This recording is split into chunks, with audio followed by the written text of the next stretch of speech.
مولانا شمسالدین کے تمام بیانات اور ڈیلی درس قرآن کو سننے کے لیے مولانا شمسالدین یوٹیوب چینل کو سبسکرائب کریں اور ساتھ میں بیل کے آئیکن کو لازمی دبائیں تاکہ ہر نئی آنے والی ویڈیو آپ کو ملتی رہے۔ الحمدللہ رب العالمین والصلاة والسلام علی نبیہ الکریم، اما بعد فاعوذ باللہ من الشیطان الرجیم، بسم اللہ الرحمن الرحیم۔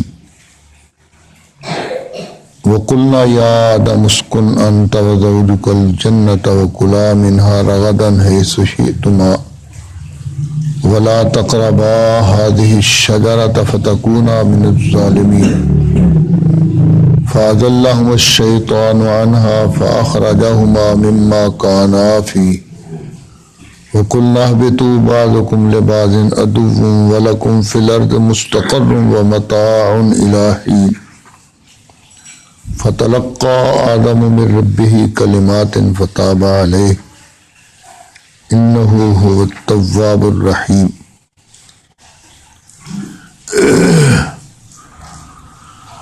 سبحان ربك رب العزة عما يصفون وسلام على المرسلين والحمد لله رب العالمين۔ رب اشرح لي صدري ويسر لي أمري واحلل عقدة من لساني يفقهوا قولي۔ رب زدنی علما رب زدنی علما، اللہم ارنا الحق حقا وارزقنا اتباعہ وارنا الباطل باطلا وارزقنا اجتنابہ۔ سبحانک لا علم لنا الا ما علمتنا انک انت العلیم الحکیم۔ آدم علیہ السلام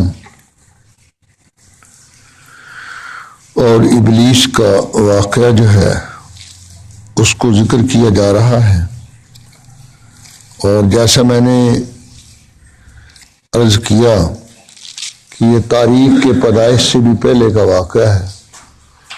اللہ تعالیٰ نے ہمیں سنا دیا، ہمارے باپ کے حالات جو ہیں وہ ذکر کر کے یہ بھی ایک احسان جو خالق کائنات نے ہم پر فرمایا کہ بھی دیکھنا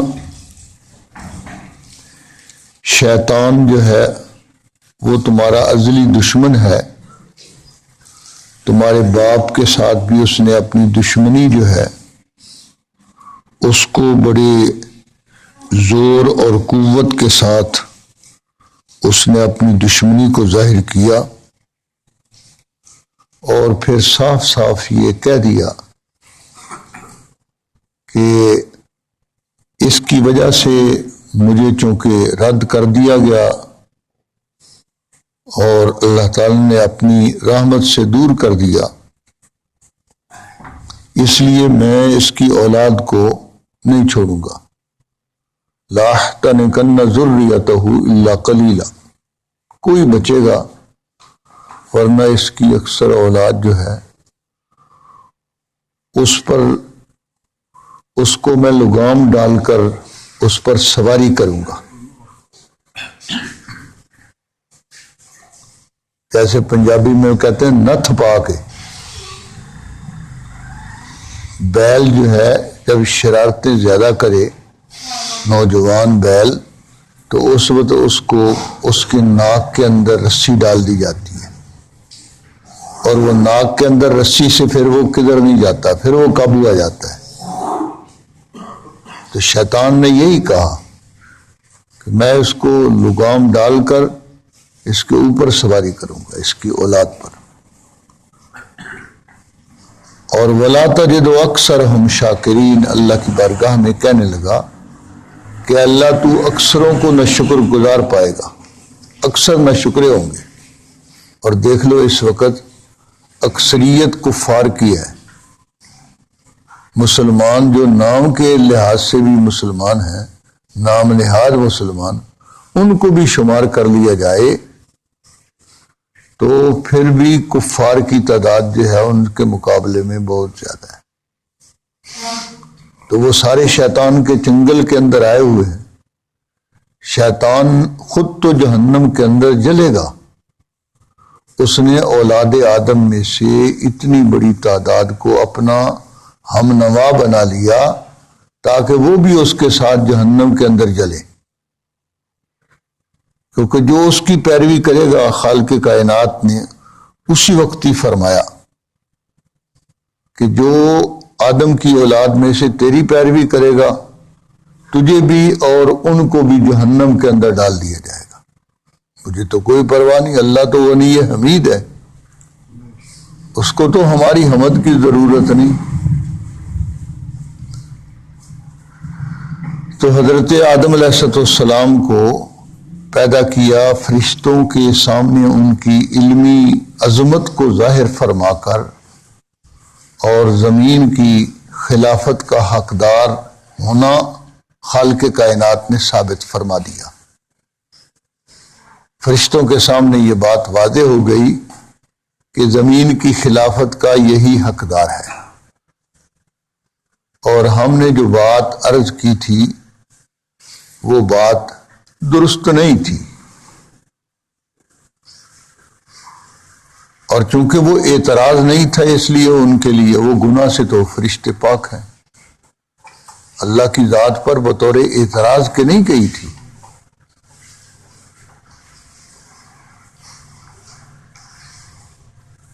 تو حضرت آدم علیہ السلام ان کے لیے اب رہائش جو ہے، کیونکہ جنت کے اندر ہی آدم علیہ السلام کے پتلے کو بنایا گیا، اور وہیں ان کے جسم مبارک کو جو مٹی لگی تو وہ ساری کی ساری زمین سے لے جائی گئی،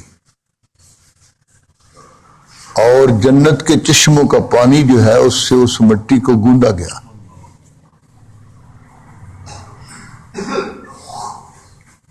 اور پھر آدم علیہ السلام کا جسم مبارک جیسے اللہ جل شانہ نے بنانا تھا، فرشتوں کو فرمایا بھی ان کو اس طرح گویا نقشہ ان کو دے دیا اور فرشتوں کے ہاتھوں سے بنوا دیا، تیار ہو گیا۔ اس کے بعد پھر روح ڈالی گئی اس میں، اور آدم علیہ السلام روح ڈالنے کے بعد اٹھ بیٹھے۔ پھر آدم علیہ السلام پر اونگ طاری ہوئی تو خالق کائنات نے آدم علیہ السلام کی بائیں پسلی سے کوئی مادہ لے کر حضرت حوا کو پیدا فرما دیا، اور اب آدم علیہ السلام کے لیے آدم علیہ السلام نے جو ہی اونگ سے بیدار ہوئے، کیونکہ جنت کے اندر نیند تو نہیں ہے، جو ہی اونگ سے ہوشیار ہوئے تو حضرت آدم علیہ السلام نے دیکھا حضرت اماں حوا کو اپنے پاس، پہلے تو اکیلے ہی تھے، تو پوچھا یا اللہ یہ کون؟ تو فرمایا یہ تمہاری بیوی ہے۔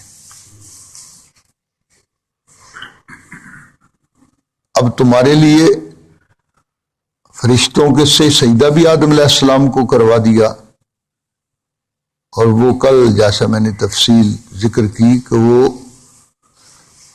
سجدہ تعظیمی تھا، آدم علیہ السلام کی عظمت کو منوانا تھا۔ شیطان نے انکار کر کے اس سجدے سے اپنے آپ کو اللہ کی رحمت سے دور کر لیا۔ اب آدم علیہ السلام کے لیے جنت کے اندر رہنے کا حکم ہوا، یہاں سے اس کا تذکرہ ہے۔ وَقُلْنَا يَا آدَمُ اسْكُنْ أَنْتَ وَزَوْجُكَ الْجَنَّةَ، اور ہم نے کہہ دیا اے آدم رہو تم اور تمہاری بیوی جنت میں، وَكُلَا مِنْهَا رَغَدًا، اور کھاؤ تم دونوں اس میں سے با فراغت، ہے سوشے تما جہاں سے تم چاہو، وَلَا تَقْرَبَا هَٰذِهِ الشَّجَرَةَ، اور تم دونوں قریب نہ جانا اس درخت کے، فَتَكُونَا مِنَ الظَّالِمِينَ، پس تم ہو جاؤ گے اپنا نقصان کرنے والوں میں سے۔ فَأَزَلَّهُمَا الشَّيْطَانُ، پس شیطان نے ان کو پھسلا دیا، عنہا اس درخت کے بارے میں، فَأَخْرَجَاهُمَا، اور ان دونوں کو نکلوا کر رہا مما کانا فی، جس آرام و سکون میں وہ تھے. وَقُلْنَا اهْبِطُوا بَعْضُكُمْ لِبَعْضٍ عَدُوٌّ، ہم نے کہہ دیا اتر جاؤ، تم ایک دوسرے کے دشمن ہوگے، یعنی شیطان تمہارا دشمن، تم شیطان کے. اسی طرح آدم کی اولاد میں بھی دشمنی ہوگی، مومن اور کافر ہوں گے تو ان میں باہمی آپس کے اندر اور بھی وجوہات حسد و بغض کی وجہ سے دشمنی ہوگی. وَلَكُمْ فِي الْأَرْضِ مُسْتَقَرٌّ، اور زمین کے اندر تمہارے لیے ٹھکانہ ہے. وَمَتَاعٌ إِلَىٰ حِينٍ، اور فائدہ اٹھانا ہے ایک وقت تک کے لیے.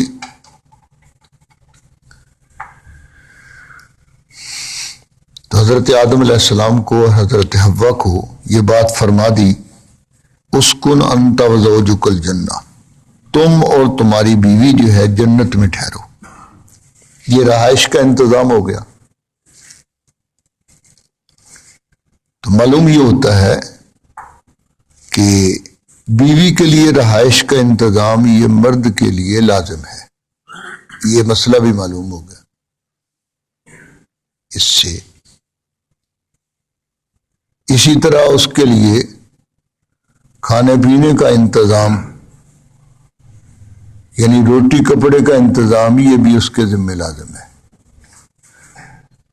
یہ اسی نسبت کی وجہ سے ہے کہ اس کو اس کی بیوی بنا دیا، اب بیوی ہونے کی وجہ سے اس کا حق اس کے ذمہ بن گیا. کمائی جو ہے وہ مرد کے ذمہ ہے، عورت کے ذمہ نہیں ہے.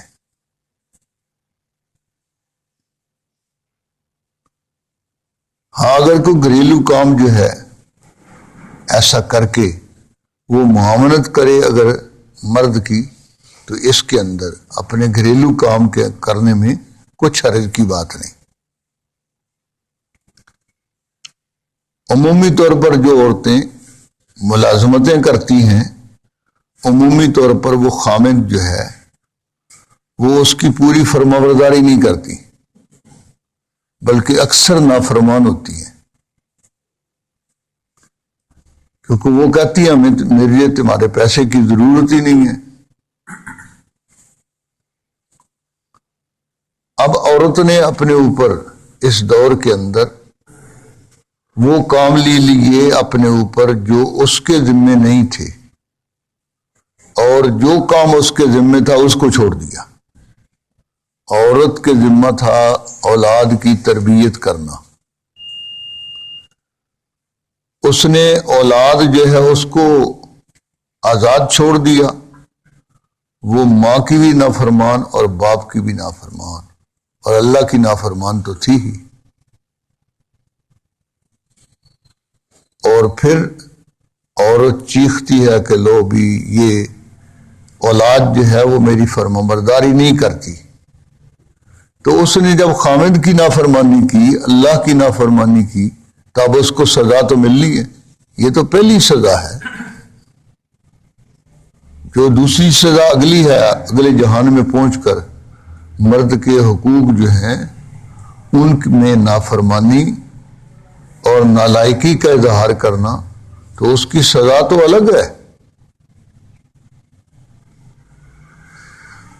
تو یہاں خالق کائنات نے حضرت آدم علیہ السلام کے ساتھ ان کی بیوی جو ہے اس کو بھی ٹھہرا دیا جنت میں،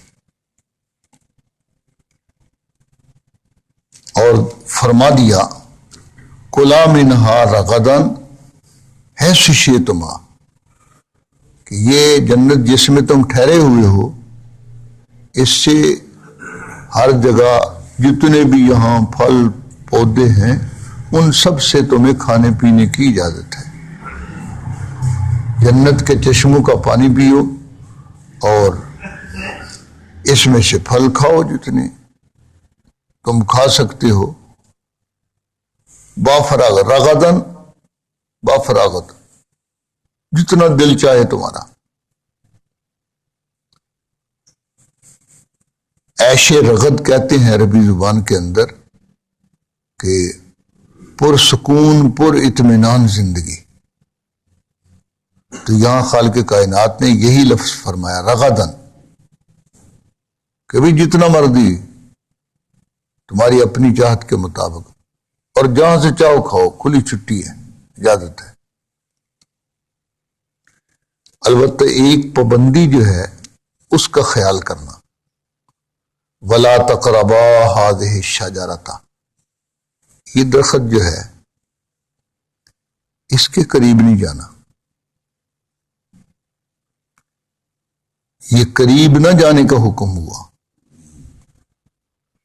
تو قریب نہ جانے سے بھی روک دیا گیا، کیونکہ کسی چیز کے قریب جانے سے پھر اس کے اندر ایک آدمی چراگاہ جو ہے اس کے بارے میں کہہ دیا جائے کہ بھئی یہ چراگاہ کے جو حدود ہیں ان کے قریب نہ جانا، اس کا مطلب یہی ہوتا ہے کہ خطرہ ہے کہ اگر قریب چلا گیا تو پھر اس کے اندر اس کے جانور جو ہیں وہ اندرونی گھاس میں منہ مار لیں گے۔ اس لیے کہا ہی جاتا ہے کہ یہ چراگاہ جو ہے اس کی دیواروں کے، اس کی باڑ کے قریب نہ جانا، تاکہ کہیں تمہارے جانور جو ہیں اس کے اندر وہ اس کے اندر کے درخت جو ہیں ان کو نہ منہ مار لیں۔ اس لیے یہاں فرما دیا، گویا اس پابندی کے اندر یہ خاص طور پر ہدایت کر دی گئی کہ قریب بھی نہیں جاؤ گے تو پھر اس کے کھانے کا تو سوال ہی پیدا نہیں ہوتا، اور اگر قریب چلے گئے تو عین ممکن ہے کہ وسوسہ آ جائے اور کھانے کے لیے رغبت جو ہے وہ پیدا ہو جائے، خواہش جو ہے کھانے کی پیدا ہو جائے۔ وَلَا تَقْرَبَا هَٰذِهِ الشَّجَرَةَ، اور فرمایا کہ اگر تم اس کو استعمال کر لو گے تو اس کا نتیجہ جو ہے وہ فوری ظاہر ہو جائے گا کہ تمہارا اپنا نقصان ہو جائے گا، اپنا نقصان کر بیٹھو گے۔ شیطان لعین کو یہ غصہ تھا کہ اس کی وجہ سے میں اس کی عظمت کا قائل نہیں ہوا، تو اس کی وجہ سے مجھے مردود کر دیا گیا، رحمتوں سے دور کر دیا گیا، اور وہ دور سے دور تر ہوتا چلا گیا۔ اگر وہ اسی وقت معافی مانگ لیتا تو اس کو معافی مل جاتی، لیکن وہ معافی کی طرف آیا نہیں، اپنی بات پر اڑ گیا، غلط بات پر ضد اختیار کی، اور پھر ضد پر ضد خالق کائنات کی طرف سے جب اس کو رحمت سے دور کر دیا تو کہنے لگا کہ اے اللہ مجھے مہلت دے دے۔ اب بجائے معافی کے مہلت مانگ رہا ہے، الی یوم یبعثون، جب تو دوبارہ اٹھائے گا اس وقت تک کے لیے مجھے مہلت دے دے۔ موت سے بھاگتا تھا،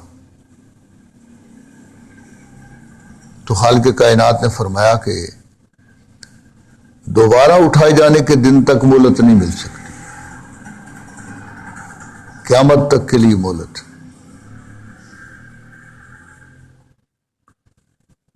جب اسے مہلت مل گئی تو اب بڑا بول بولنے لگا۔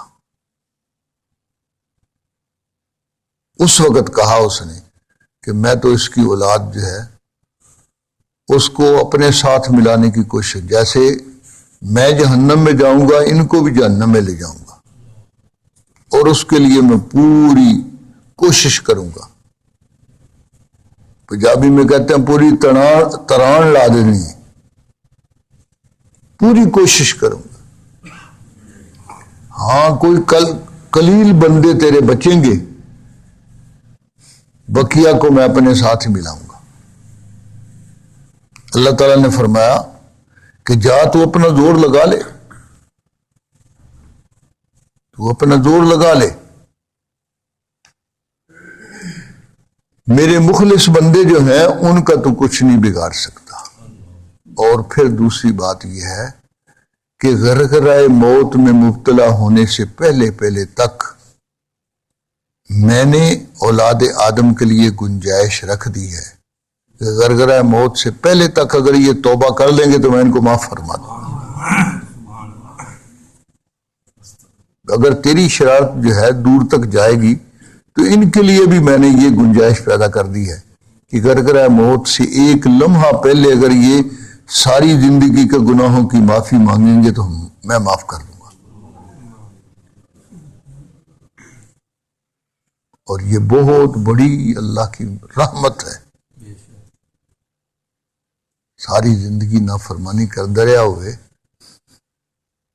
تو ایسے آخری وقت میں کمزوری کے وقت میں جس بیٹے نے نافرمانی کی ہو تو باپ جو ہے اس کی طرف دیکھنا بھی نہیں چاہتا. تو رحمت خداوندی دیکھ لو اپنے فرمانبردار بندوں کے لیے، اپنے کمزور بندوں کے لیے خالق کائنات کی طرف سے رحمت خداوندی کی کتنی وسعت ہے. سارے باپوں کی جو مہربانی اور رحمت ہے وہ اس کا مقابلہ نہیں کر سکتے کہ 60-70 سال انہیں نافرمانی کی تھی. غرغرۂ موت سے ایک لمحہ پہلے اس نے اللہ سے معافی توبہ کر لی، اللہ نے معاف کر لی. کیا رحمت ہے. اللہ تعالیٰ اپنی اس رحمت کو ہمیں حاصل کرنے کی توفیق دے. اب شیطان جو ہے وہ اس ٹو میں لگا ہوا تھا کہ اس کو اس درخت سے روکا گیا ہے تو میں نے یہ درخت اس کو کھلانا ہی کھلانا ہے. کسی طریقے سے اس کا پھل جو ہے، یہ درخت اگر جس چیز کا بھی ہے، امرود کا درخت ہے، یہ ایک انار کا درخت ہے، یہ انگور کا درخت ہے، انگور کی بیل ہے، یا یہ گندم کا پودا ہے، جو بھی ہے. اب یہ تو اللہ کو پتا ہے کون سا درخت تھا. تو آدم علیہ السلام سمجھے کہ یہ خاص درخت ہے. اللہ نے اس درخت کی جنس جتنی قسم تھی ان سے منع کیا تھا. مطلب گندم جی مثلا گندم کا پودا تھا، اگر کوئی گندم کے جتنے بھی پودے لگے ہوئے تھے تو ان سب سے منع کیا گیا تھا. اسی طرح اگر انگور تھا تو انگور کی جتنی بھی بیلیں تھیں ان سب سے روکا گیا تھا. آدم علیہ السلام نے تو یہ سمجھا کہ اس خاص درخت سے مجھے روکا گیا ہے، اور شیطان نے یہ وسوسہ ڈالا کہ اللہ تعالیٰ نے تمہیں پتہ ہے کہ کیوں تمہیں اس سے روکا ہے. تو آدم علیہ السلام نے کہا بھی مجھے تو نہیں پتا پھر کیوں روکا ہے. ما نہاکما ربکما عن تلک الشجرۃ الا ان تکونا ملکین او تکونا من الخالدین، کہ تمہیں تو اس لیے روکا ہے تاکہ تمہیں ہمیشہ ہمیشہ کے لیے جنت میں نہ رہو. اس کو کھا لو گے تو جنت میں ہمیشہ رہو گے. دیکھو الٹ.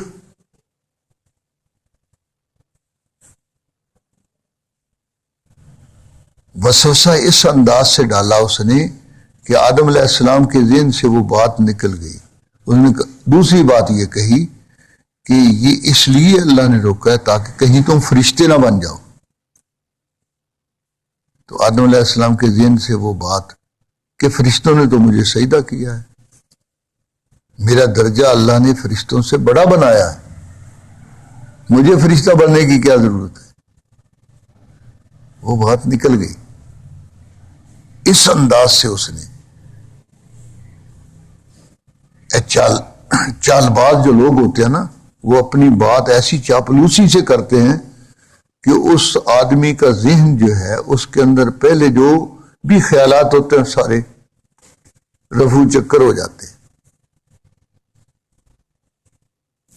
تو اس نے دوسری بات یہ ڈالی الا ان تکون ملکین او تکون من الخالدین، تاکہ تم یہاں ہمیشہ نہ ٹھہر سکو. اب وہاں کا جو جنت کا جو آرام اور سکون ہے تو وہ تو بے مثال ہے.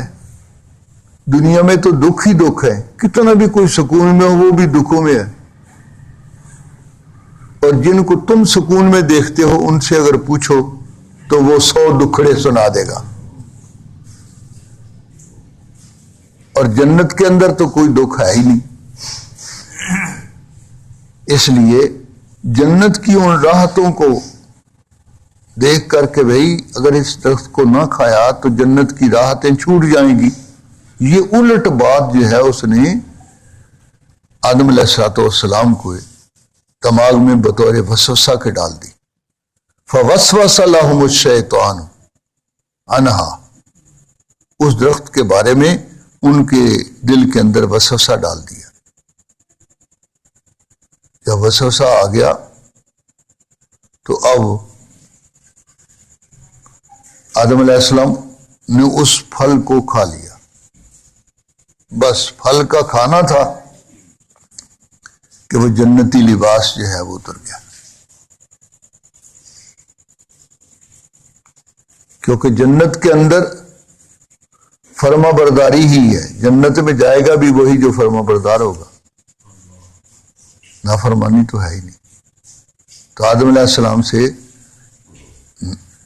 انجانے طور پر، نہ جاننے کے طور پر، بھول چوک سے یہ آدم علیہ السلام سے بھول یہ ہو گئی کہ اپنی وہ عظمت اور شان یاد نہ رہی، اور جو اللہ تعالیٰ نے ان کو وہ بات فرمائی تھی کہ بھی اس کے قریب نہ جانا، وہ بھی ذہن سے نکل گئی. اور اس کا وسوسہ جو ہے وہ ذہن میں ایسا گڑ گیا کہ جس کی وجہ سے اس طلب کے اندر کہ جنت میں ہمیشہ کے لیے رہ جاؤں، تو آدم علیہ السلام کی یہی چاہت تھی، اس درخت کو کھا لیا. اب اس کا رزلٹ تو الٹ نکل رہا تھا اور الٹ فوراً نکل آیا.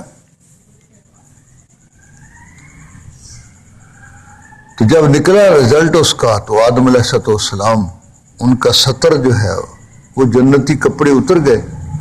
جنتی کپڑے اترتے ہی ستر جس پر آج تک نگاہ نہیں پڑی تھی وہ ستر بھی ظاہر ہو گیا. اور آدم علیہ السلام اتنا خوف طاری ہوا، رونے لگے، وہاں سے بھاگے. تو وہاں سے جب بھاگے تو جنت کے درخت نے انہوں نے پکڑ لیا. جنت کی ٹہنیاں، درختوں کی ٹہنی یوں نیچے آئیں، اور پھر بھاگتا کدھر ہے، کدھر بھاگے گا. اب منہ سے کوئی بات نکل بھی نہیں رہی تھی کہ کیا کہوں. مجھ سے تو اللہ تعالیٰ کی حکم جو ہے اس کی خلاف ورزی ہو گئی، جان بوجھ کر نہیں کی، نادانستہ طور پر ہو گئی، اور اس کا نتیجہ جو ہے وہ بھی مل گیا. تو اب تفقا یخصفان علیہما من ورق الجنہ، جنت کے درختوں کے پتے بڑے بڑے ہیں. تو حیا جو ہے وہ انسان پر فطری، انسان کے لیے فطری چیز ہے. اس لیے حیا کے غلبے کی وجہ سے اپنے ستر کو ڈھانپنے کے لیے جنت کے درختوں کے پتے اپنے اوپر جوڑنے لگے. فوراً جنت کے درختوں کے پتے یوں اپنے اس ستر کے اوپر ڈالے.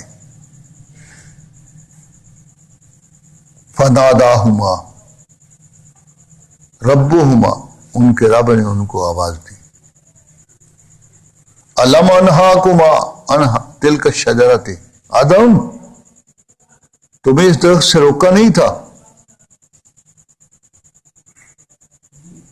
کیا کیا؟ اب منہ سے کچھ نہیں نکل رہا، اتنا غم تھا، آنکھوں سے آنسو جاری تھے اور منہ سے کوئی بات نہیں نکل رہی. مجھ سے تو اللہ تعالیٰ کے وہ سارے احسانات جو اس نے فرمائے تھے ان کی طرف مجھے دھیان نہیں رہا. اب میں کیا کہوں؟ مجھے تو وہ لفظ بھی نہیں آتے جس سے مجھے اس کی بارگاہ کے اندر معافی مل جائے۔ تو خالق کائنات نے جب یہ رجوع کیا، آنکھوں سے آنسو جاری تھے، رو رہے تھے، حضرت آدم علیہ السلام بھی اور حضرت حوا بھی، تو خالق کائنات نے آدم علیہ السلام کی زبان سے وہ کلمات جاری فرما دیے جن سے ان کو معافی ملنی تھی۔ فَتَلَقَّى آدَمُ مِن رَبِّهِ كَلِمَاتٍ فَتَابَ عَلَيْهِ، اور وہ الفاظ تھے ربنا ظلمنا انفسنا وَإِن لَّمْ تَغْفِرْ لَنَا وَتَرْحَمْنَا لَنَكُونَنَّ مِنَ الْخَاسِرِينَ،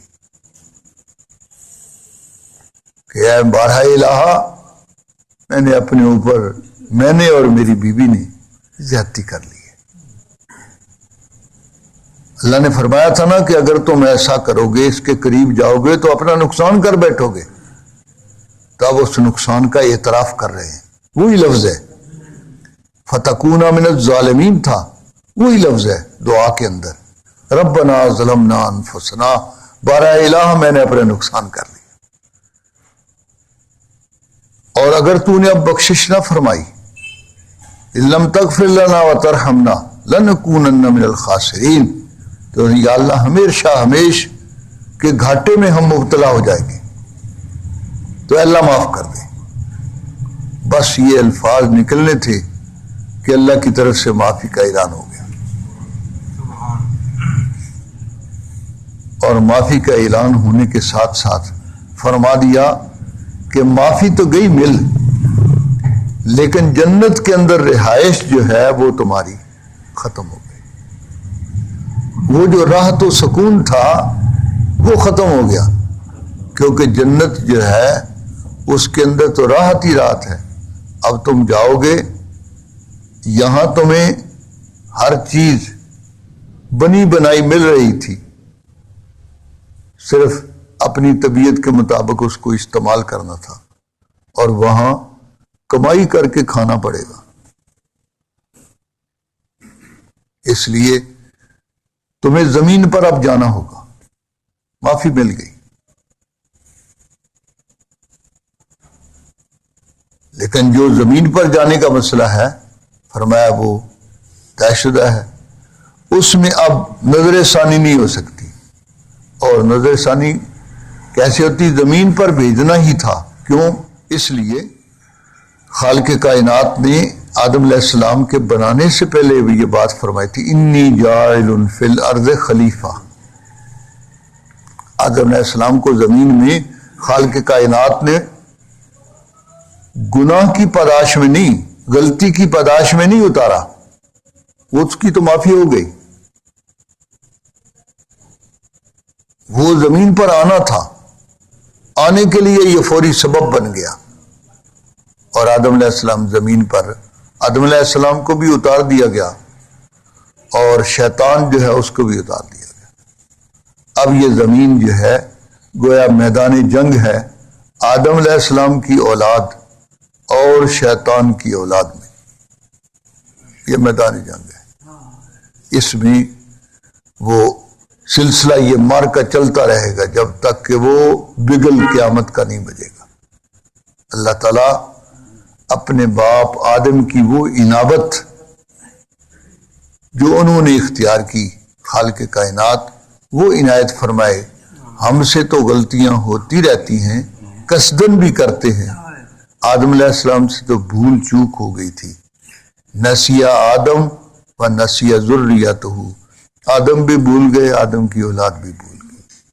تو اگر ہم سے غلطی ہو جائے تو اپنے باپ کی طرح رجوع کرنا چاہیے اللہ کی بارگاہ کی طرف، اس لیے کہ وہی تواب الرحیم ہے، اور توبہ جب ہو جائے گی تو کل قیامت کے دن اس کی بارگاہ میں پھر شرمندہ نہیں ہونا پڑے گا۔ سبحانک لا علم لنا الا ما علمتنا انک انت العلیم۔